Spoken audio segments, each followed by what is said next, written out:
Frank is, first of all, just a phenomenon. He's published more than 400 manuscripts. He's brought in $27 million to the campus in grant funding. But I want to tell you about things that numbers can't. His job is more than just to find solutions to problems.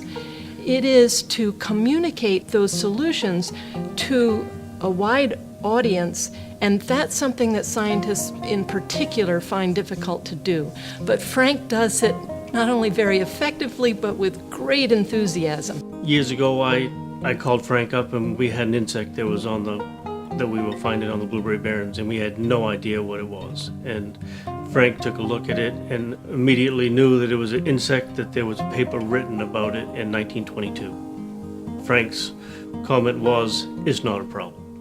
To have that resource to be able to utilize at any time is just an incredible asset to us. Frank, in some ways, is the quintessential University of Maine professor, outstanding in his field in every sense of that word.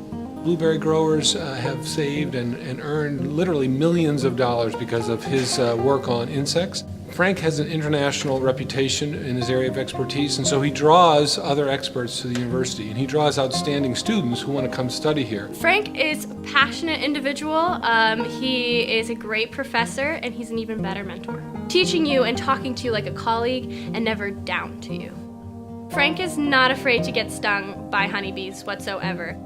One of the first interactions I had with Frank out in the field was him just sticking his hand into a colony of honeybees, teaching me how to lift up screens, and I was just shocked as he was getting stung, and he just went, "Oh, it's all right, that didn't hurt at all."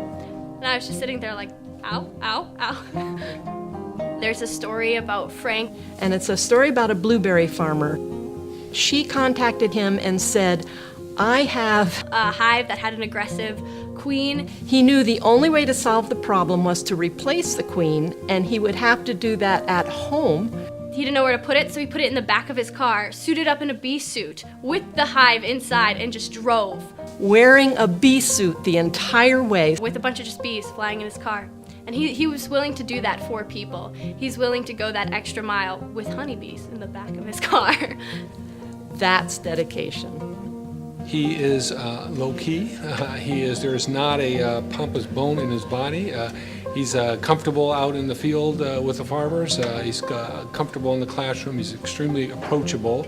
He's truly outstanding in his discipline, but he's got that kind of humble Maine style. Why does he do it? Because he can't help it. He really had vision, and that is one thing that makes Frank incredible.